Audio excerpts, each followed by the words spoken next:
அஸ்ஸலாமு அலைக்கும் வரஹ்மத்துல்லாஹி வபரகாத்துஹு. அருமையான பாசத்திற்குரிய மாணவ மாணவிய கண்மணிகளே, ரியாதுல் பதிஆ கிதாபில் கிதாபுல் ஹஜ்ஜி வல் உம்ரா என்ற ஒரு தொகுப்பை நாம் படித்து வருகின்றோம். அந்த வரிசையில் பார்த்தால் நாம் படிக்கக்கூடிய இந்த பாடம் 51வது பாடம்.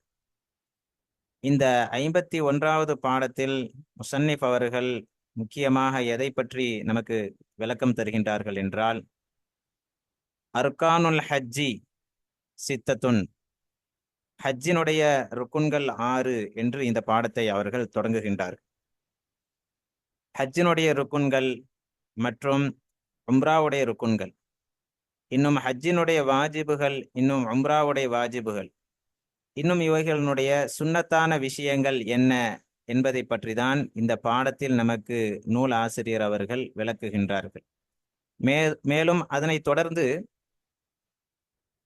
ருக்குன் ஹஜ்ஜிலோ அல்லது உம்ராவிலோ விடுபட்டு விட்டால் அந்த ஹஜ்ஜு உம்ராவுடைய நிலைமை என்ன? ருக்குன் என்றால் முக்கியமான பகுதி, சம்பந்தப்பட்ட அந்த அமலில் இடம்பெற வேண்டிய முக்கியமான ஒரு அங்கம். வாஜிப் என்றால் அதற்கும் நாம் கடமையான விஷயம் என்றுதான் நாம் அர்த்தம் கொள்கின்றோம். என்றாலும் ருக்குன் மற்றும் வாஜிப் இரண்டிற்கும் வித்தியாசம் உள்ளது. ருக்குன் ஒரு அமலில் விடுபட்டு விட்டால் அந்த அமல் உண்டாகாது.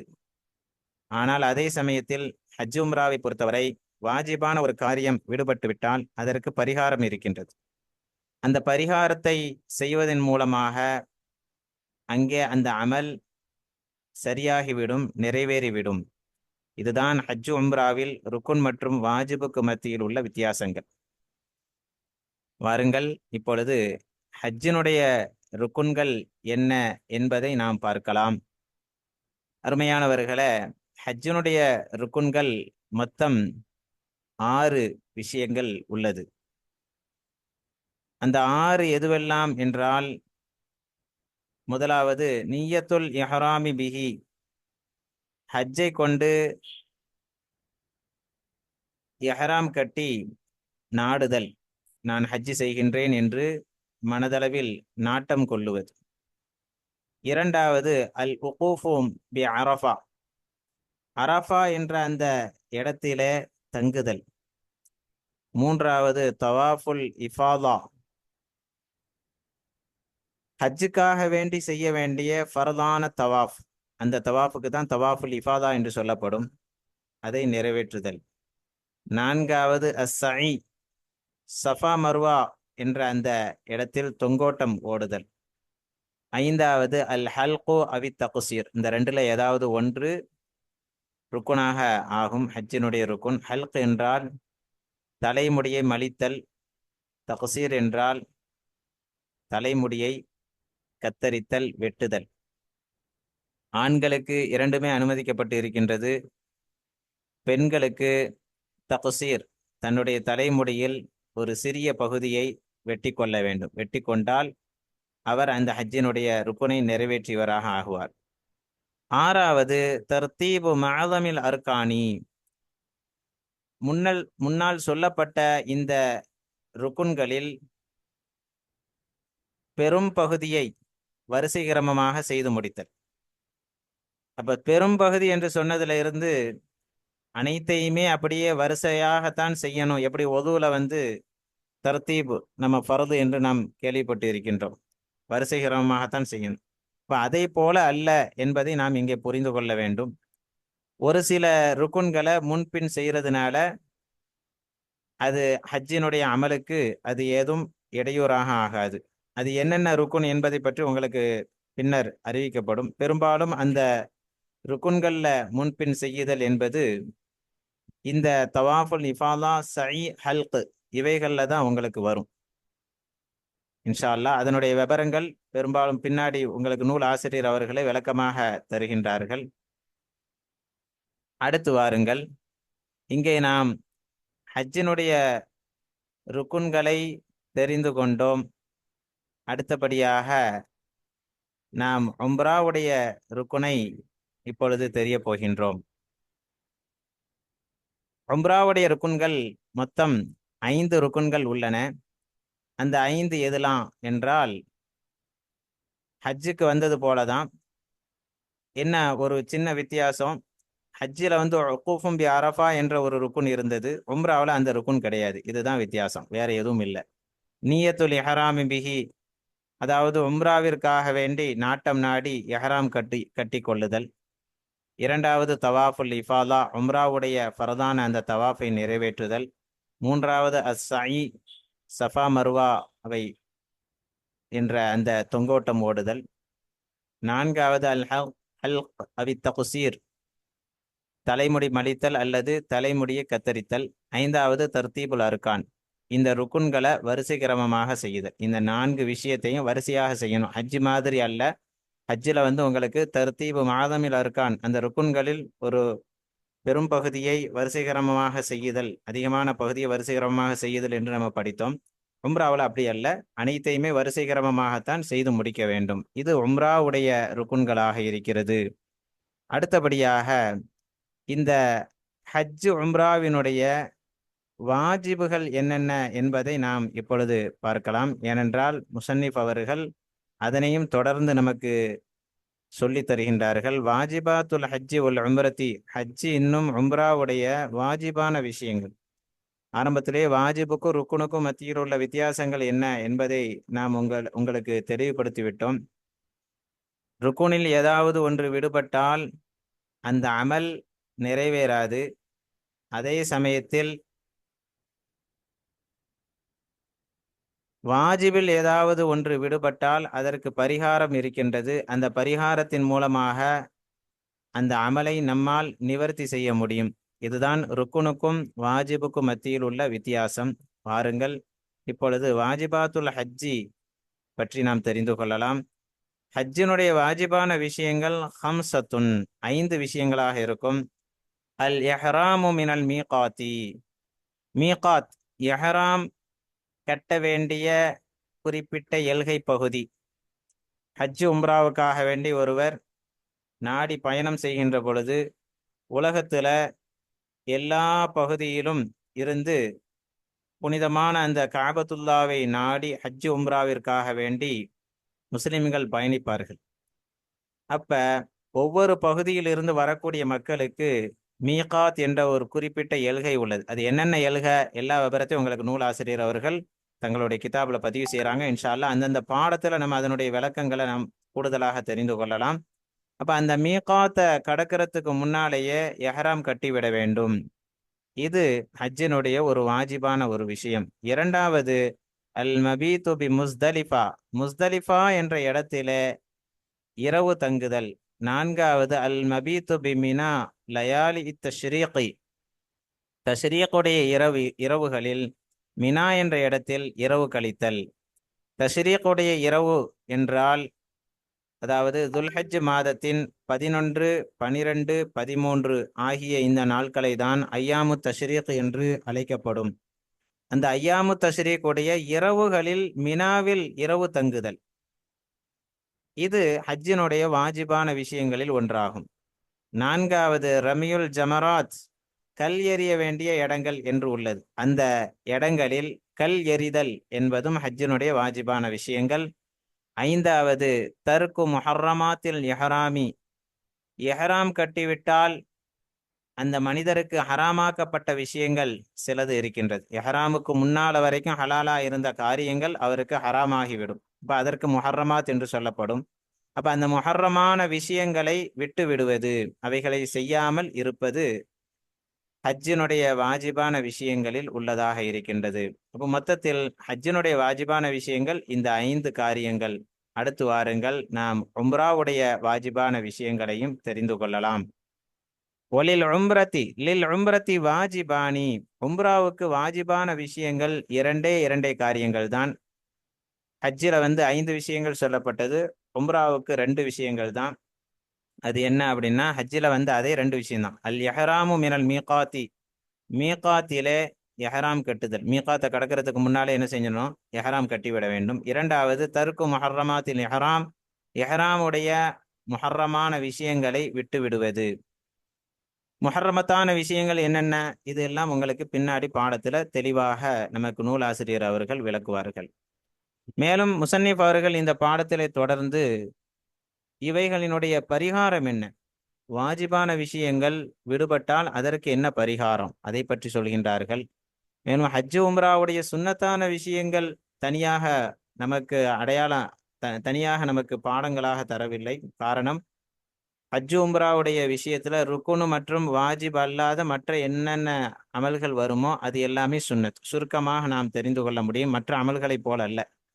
மற்ற அமல்கள்ல எது எது சுன்னத்து அப்படின்னு சொல்லி தனியாக நமக்கு என்ன செய்வாங்க, பாடங்கள் தலைப்பிடுவார்கள். ஹைர். அப்ப ஒருத்தர் சுன்னத்தான விஷயத்துல ஒருவர் குறை செய்து விட்டால், சுன்னத்தான ஒரு காரியத்தை ஒருத்தர் விட்டு விட்டால் அதற்கு என்ன அப்படின்னா, அதற்கு எந்த ஒரு நிவர்த்தியும் பரிகாரமும் அல்ல. வாஜிபுக்கு பரிகாரம் இருக்குது, ருக்குனுக்கு பரிகாரம் கிடையாது. ருக்குனு விடுபட்டால் அந்த அமலே கூடாது, அந்த அமலை திரும்ப செய்யணும், அது அவர் மேல கடமையாக ஆகிவிடும் என்பதையும் நாம் கவனத்தில் கொள்ள வேண்டும். இன்ஷா அல்லாஹ் தொடர்ந்து இன்னும் சில விஷயங்களை நூல் ஆசிரியர் அவர்கள் நமக்கு தர இருக்கின்றார்கள். வாருங்கள், இப்பொழுது நாம் கிதாபை படிக்கலாம்.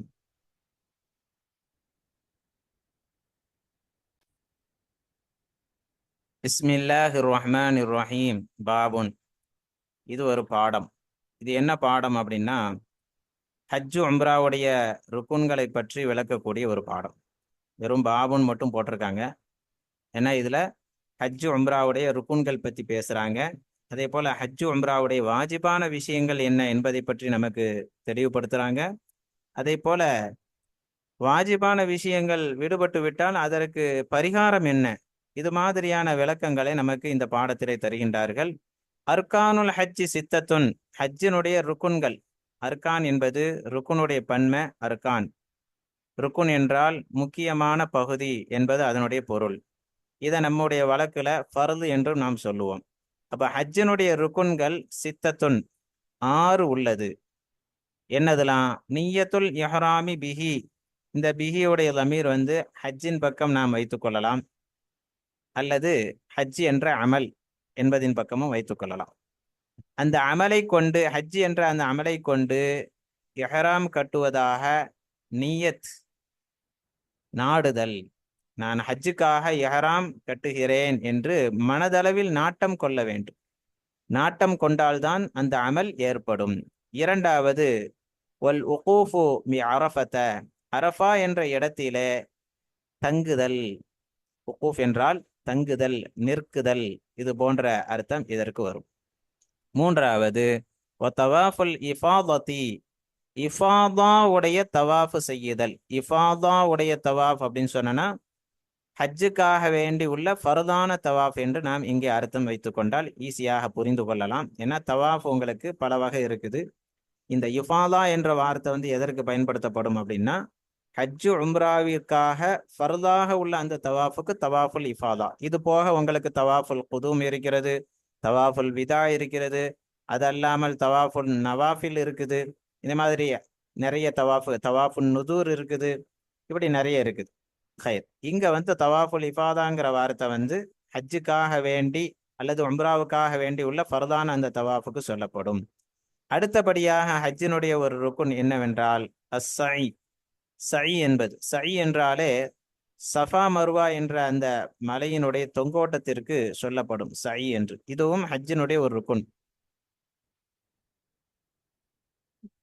ஐந்தாவது, வல் ஹல்கு அவி தக்சீரு, ஹல்கு அல்லது தக்சீர். ஹல்கு என்றால் தலைமுடியை மலித்தல், தக்சீர் என்றால் தலைமுடியை கத்தரித்தல், துண்டித்தல், வெட்டுதல், இது போன்ற அர்த்தம். அப்ப இதுல ஏதாவது ஒன்று ருக்குனாக இருக்கிறது. ஆண்களுக்கு இரண்டுமே செய்யலாம், பெண்களுக்கு தக்சீர் மட்டும்தான், அவங்களுக்கு தலைமுடி மலிப்பது மார்க்கத்தில் அனுமதி இல்லை. அப்ப இது வந்து ஹஜ்ஜினுடைய 5வது ருக்குனாக இருக்கின்றது. 6வது தர்தீபு மாதமில் அர்கான், இந்த ருக்குன்களில் பெரும் பகுதியை வரிசை கிரமமாக செய்யுதல். இந்த வரிசை கிரமமாக செய்தல்ல கூட பாத்தீங்கன்னா முதல்ல நிய்யத்துல் இஹ்ராம் என்பது வந்துடும். இரண்டாவது அல் உகூஃபு பி அரஃபா வந்துவிடும், உகூஃபு பி அரஃபா வந்துவிடும். மூன்றாவது தவாஃபுல் இஃபாதா. இந்த தவாஃபுல் இஃபாதால இருந்து பாத்தீங்கன்னா சில நேரத்துல சை செய்து இருந்தால் அப்பொழுது அடுத்து தவாஃபுல் இஃபாதாவை செய்யலாம். ஒருத்தர் சை செய்யல அப்படின்னா தவாஃபுல் இஃபாதாக்கு அடுத்து தான் அவர் சை செய்வார். அதற்கு பிறகு அல் ஹல்க், தலைமுடியை மலித்தல் அல்லது கத்தரித்தல். இந்த மூணுல மட்டும்தான் இந்த தர்த்தீப்ல கொஞ்சம் வித்தியாசப்படும். இன்ஷா அல்லாஹ் அதனுடைய பாடங்கள் வரும்பொழுது உங்களுக்கு விளக்கமாக முசன்னிப் அவர்கள் அதை பற்றி நமக்கு விவரிப்பார்கள்.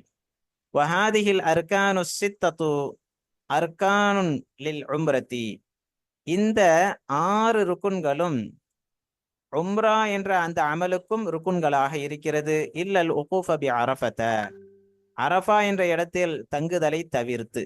ஏன்னா உகூஃபும் பி அரஃபா என்ற ருக்குன் உம்ராவுக்கு வராது. அப்ப இங்க பாருங்க, உங்களுக்கு முசன்னிப் அவர்கள் உம்ராவுடைய ருக்குன் என்ன என்பதையும் ஈஸியா விளக்கிட்டாங்க. முதல்ல ஹஜ்ஜினுடைய ருக்குனை தான் விளக்குனாங்க. அதை தொடர்ந்து இந்த 6ம் உகூஃபும் பி அரஃபாவை தவிர்த்து அப்ப மீதி இருக்கிற 5ம் உம்ராவுக்கும் ருக்குன்களாக இருக்கிறது. அடுத்து வாருங்கள். வயஜிபு ஃபீஹா தர்தீபு ஜமீஇ அர்கானிஹா, இந்த ஃபீஹாவுடைய தமீர் உம்ராவின் பக்கம் வைத்துக் கொள்ள வேண்டும். உம்ராவிலே வாஜிபாகும் தர்தீபு ஜமீஇ அர்கானிஹா, அந்த உம்ராவுடைய அனைத்து ருக்குன்களையும் வரிசை கிரமமாக செய்யுதல். சொல்லிட்டாங்களா? ஏன்னா ஹஜ்ஜில் உங்களுக்கு மாதமுல் அர்கான் அப்படிங்கிற ஒரு வார்த்தை இடம்பெற்றது. அப்போ பெரும் பகுதியை முடிந்த அளவு அங்க என்ன செய்யணும்? வரிசை கிரமமாக செய்யணும். உம்ராவில் அப்படி அல்ல, அனைத்தையுமே வரிசை கிரமமாகத்தான் செய்ய வேண்டும். வாஜிபாத்துஹு ஹம்சத்துன், இந்த ஹூடைய தமீர் ஹஜ்ஜின் பக்கம் வைத்துக் கொள்ள வேண்டும். ஹஜ்ஜினுடைய வாஜிபான விஷயங்கள் 5ஆக இருக்கும். அல் இஹ்ராமு மினல் மீகாத்தி, மீகாத் என்ற அந்த இடத்திலிருந்து இஹ்ராம் கட்டுதல். அதாவது மீகாத்துக்கு முன்னாலேயே இஹ்ராம் கட்டியறணும். மீகாத்தை கடந்த பிறகு இஹ்ராம் கட்டினா அப்போ வாஜிப் விடுபட்டதாக ஆகிவிடும். வல் மபீத்து பி முஸ்தலிஃபத, முஸ்தலிஃபா என்ற இடத்துல இரவு கழித்தல், இரவு தங்குதல். வல் மபீத்து பி மினா லயாலி தஷ்ரீகி, தஷ்ரீக்குடைய அந்த இரவுகளில் மினா என்ற அந்த இடத்தில இரவு கழித்தல். இது 3வது. 4வது ரம்யுல் ஜமராத்தி, ஜமராத் கல் எறிய வேண்டிய அந்த இடங்களில் கல் எறிதல் 4வது வாஜிபாக இருக்கிறது. வதர்க்கு முஹர்ரமாத்தில் இஹ்ராமி, இஹ்ராமுடைய முஹர்ரமத்தான விஷயங்களை விட்டு விடுதல். முஹர்ரமாத்துகள் என்னென்ன எல்லாம் உங்களுக்கு பின்னாடி பாடமாக தருவார்கள். அப்ப இந்த 5ம் இருக்கிறது ஹஜ்ஜினுடைய வாஜிபான விஷயங்களாக இருக்கிறது. அடுத்து வாருங்கள், உம்ராவிற்கான வாஜிபான விஷயங்கள் என்னென்ன என்பதை பற்றி நமக்கு நூல் ஆசிரியர் அவர்கள் தெளிவுபடுத்துகின்றார்கள். ஒலில் உம்ரத்தி வாஜிபானி ஃபகத், இன்னும் உம்ராவிற்காக வேண்டி 2 வாஜிபுகள் மட்டுமே. ஹஜ்ஜுக்கு 5ன்னு சொன்னாங்க, உம்ராவில் அதுல இருந்து 2 விஷயம்தான் உம்ராவுக்கான வாஜிபான விஷயங்கள். அல் இஹ்ராமு மினல் மீகாத்தி, மீகாத்தில இருந்து இஹ்ராம் கட்டுதல். வத்தர்க்கு முஹர்ரமாத்தில் இஹ்ராமி, இஹ்ராமுடைய முஹர்ரமத்தான விஷயங்களை விட்டு விடுதல். இஹ்ராம் ஒருத்தர் கட்டிட்டார் அப்படின்னா அவருக்கு ஹராமாக்கப்பட்ட சில காரியங்கள் இருக்கிறது. அப்ப அவைகளை விட்டு விடுதல். இந்த 2ம் உம்ராவுக்காக வேண்டியுள்ள வாஜிபான விஷயங்களாக இருக்கிறது. ஹைர். இப்போ ஹஜ்ஜி உம்ராவில் இதுவரை நம்ம ருக்குன்களை பற்றி படிச்சிட்டோம். அதே போல் வாஜிபான விஷயங்களை பற்றி படித்து விட்டோம். சுன்னத்தான விஷயங்களை பற்றி நம்ம தனியாக தெரியல, அதை பற்றி முசன்னிப் அவர்கள் இங்கே சொல்கிறாங்க. ஒமா அதா ஹாதிஹில் அர்கானி வல் வாஜிபாத்தி வஹுவ சுனனுன், இந்த ருக்குன்கள் இன்னும் இந்த வாஜிபுகள் அல்லாத எதுவெல்லாம் இருக்கின்றதோ ஃபஹுவ, எனவே அதுவாகிறது சுனனுன், சுன்னத்துகளாக இருக்கும். அப்போ ருக்குன் இன்னும் வாஜிப் அல்லாத மற்ற விஷயங்கள் எல்லாமே சுன்னத்தான விஷயங்கள். ஈஸியா நம்ம தெரிஞ்சு கொள்ளலாம். வலா யஹ்ருஜு ஷக்ஸு மின் இஹ்ராமிஹி ஹத்தா யுதம்மிமல் அர்கான குல்லஹா.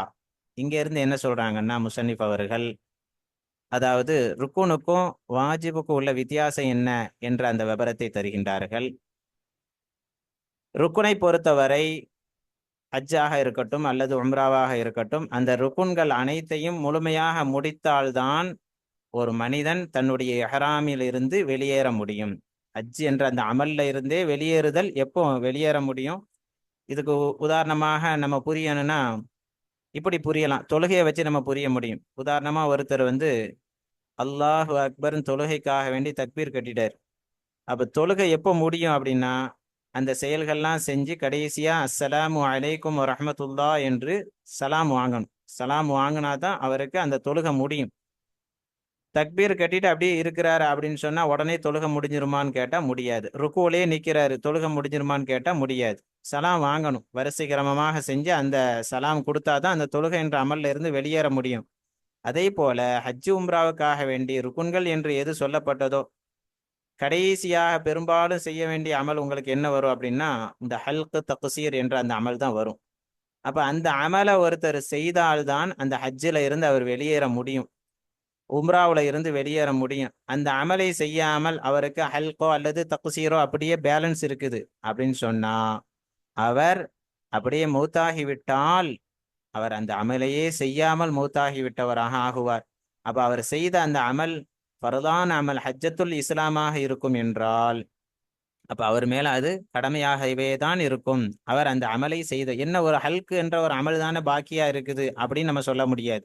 ஏன்னா ஹல்கு என்பது தலைமுடி மலித்தல், அதை கத்தரித்தல் என்பது அந்த சம்பந்தப்பட்ட அந்த ஹஜ்ஜினுடைய உம்ராவினுடைய முக்கியமான அங்கமாக ருக்குனாக இருக்குது என்பதனால அவர் அந்த அமலை விட்டு வெளியேற முடியாது. இந்த ஒரு வித்தியாசத்தை தான் நமக்கு முசன்னிப் அவர்கள் விளக்குகின்றார்கள். வலா யஹ்ருஜு ஷஹ்ஸு மின் இஹ்ராமிஹி, அந்த மனிதன் அவனுடைய இஹ்ராம் என்ற அந்த அமலில் இருந்து இஹ்ராமில் இருந்து வெளியேற முடியாது. லா யஹ்ருஜு வெளியேற முடியாது. ஹத்தா யுதம்மிமல் அர்கான குல்லஹா, அந்த ருக்குன்கள் அதனுடைய அனைத்தையும் அவர் பரிபூர்ணமாக செய்கின்ற வரை, முழுமையாக எல்லா ருக்குனையும் அவர் கொண்டு வந்தால்தான் அந்த அமலில் இருந்து இஹ்ராம், ஹஜ்ஜுக்காக வேண்டி இருக்கட்டும் அல்லது உம்ரா என்ற அமலுக்காக வேண்டி அந்த இஹ்ராம் இருக்கட்டும், அதிலிருந்து அவர் வெளியேற முடியும். ஃபலவ் மாத்த வகது பக்கிய அலைஹி ஷஅரத்தும் மினல் ஹல்கி, ஆகவே அந்த மனிதர் இறந்து விட்டால், வகது பக்கிய அலைஹி ஷஅரத்தும் மினல் ஹல்கி, அந்த ஹல்கி என்ற அந்த ருக்குனிலிருந்து சில முடிகள் அவர் மீது பாக்கியாக இருக்கும் நிலையில் என்றால், லம் யஸ்குத்தில் ஃபர்து, அப்ப அந்த ஃபர்து அவரை விட்டும் நீங்காது, அவரை விட்டும் விழுகாது. விழுகாது அப்படின்னா அவர் மேல அது ஃபரதாகவே இருக்கும். இன் கான தாலிக்கன் நுஸ்கு ஃபர்தன், அந்த அமல், நுஸ்குனா இந்த இடத்துல வந்து அந்த அமல், அந்த கிரிகை, அந்த வணக்கம், அவர் செய்யக்கூடிய அந்த ஹஜ்ஜி என்ற அந்த அமல், உம்ரா என்ற அந்த அமல் ஃபர்தாக ஆகியிருந்தால். ஏன்னா ஹஜ் உம்ராவை பொறுத்தவரை ஹஜ்ஜத்துல் இஸ்லாம் அப்படின்னு சொல்லி நம்ம முன்னாடி உள்ள பாடத்துல எல்லாம் படிச்சிருக்கிறோம். ஆயில்ல ஒரு தடவை தான் அது ஃபர்தாகும். அதுக்கப்புறம் அது வந்து அவருக்கு வந்து நஃபிலாகத்தான் ஆகும். அப்போ நஃபிலாக இருந்தால், நஃபிலான ஹஜ்ஜாக உம்ராவாக இருந்தால் அவரை விட்டு அது நீங்கிற, அவர் மேல அது கடமையாகாது. அவர் மௌத்தா போயிட்டாலும் அவருக்கு அது கடமையாகாது. அப்ப ஃபர்தான ஒரு ஹஜ்ஜாக இருக்கும் பொழுது அவர் அந்த ருக்குனில் ஒன்றை அவர் நிறைவேற்றாமல் மௌத்தா போய்விட்டால் அவர் மேல அது ஃபர்தாகவே இருக்கும். அப்போ ஃபர்தா இருக்கும் பொழுது அந்த ஃபர்தா மற்றவங்க என்ன செய்யணும், எடுத்து செய்யணும் அப்படிங்கிற ஒரு சட்டம் நம்ம முன்னாடி படிச்சிருக்கிறோம். அதன்படி நம்ம என்ன செய்யணும், இங்க ஃபாலோ பண்ணி கொள்ளணும். ஒமன் தரக ஷைஅன், இன்னும் இது ருக்குனுடைய நிலைப்பாடு. வாஜிபுடைய நிலைப்பாடு என்ன? ஒமன் தரக ஷைஅம் மினல் வாஜிபாத்தி, அந்த வாஜிபான அந்த அமல்களில் இருந்து என்னென்ன விஷயங்கள் ஹஜ்ஜுக்காக வேண்டி உம்ராவுக்காண்டி வாஜிப் என்று சொன்னமோ அவைகளிலிருந்து ஒன்றை யார் விட்டு விடுவாரோ, வலவ் அம்தன், அது அவர் வேண்டுமென்றே அதை அவர் செய்தாலும் சரியே, ஃபனுசுகுஹு சஹீஹுன், எனவே அவருடைய அந்த அமல், ஹஜ் என்ற அந்த அமல், உம்ரா என்ற அந்த அமல் சஹீஹுன், சரியாக ஆகிவிடும். இதுதான் ருக்குனுக்கும் வாஜிபுக்கும் உள்ள வித்தியாசம். வாஜிபுல ஒன்றை அவர் விட்டு விட்டால் அவருடைய அமல், அந்த விடக்கூடிய அந்த அமல் வந்து வேண்டுமென்றே அவர் விட்டாலும் கூட நுசுகுஹு சஹீஹுன், அவருடைய அந்த நுசுக்கு சரியாக ஆகிவிடும், அவருடைய அமல் சரியாக ஆகிவிடும். வயல்ஸமுஹு பிதர்கிஹி தமுன், இந்த வாஜிபை அவர் விட்டதன் காரணமாக அவருக்கு ஒரு தமு அவசியமாகும். தமு என்றால் இந்த இடத்துல ஆடு, மாடு, ஒட்டகம் போன்றதை அறுத்து பலியிடுவதற்கு தமு என்று சொல்லப்படும்.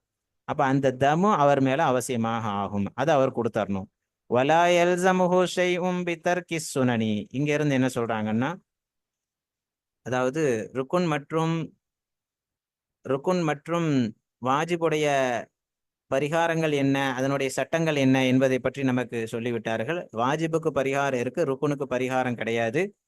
வலா எல்சமுஹு ஷையும் பிதர்கி சுனனி. அதே சமயத்தில் சுன்னத்தான விஷயங்கள் விடுபட்டதன் காரணமாக ஏதாவது அவருக்கு பரிகாரம் அவசியமாகுமா என்றால் அவசியமாகுது. வலா எல்சமுஹு அவருக்கு அவசியமாகாது, ஷைவுன் எதுவும், பிதர்கி சுனனி சுன்னத்தான ஒரு காரியத்தை சுன்னத்தான காரியங்கள் விட்டதை கொண்டு எதுவும் அவர் மீது அவசியமாக ஆகாது. இன்ஷா அல்லாஹ் அடுத்த பாடத்திலே ஃபஸ்லுன் யுஸன்னு லிமுரீதில் இஹ்ராம் என்ற பாடத்தில் நாம் சந்திக்கலாம். வாஹிரு தஅவானா அனில் ஹம்துலில்லாஹி ரப்பில் ஆலமீன். அஸ்ஸலாமு அலைக்கும் வரஹ்மத்துல்லாஹி வபரகாத்துஹு.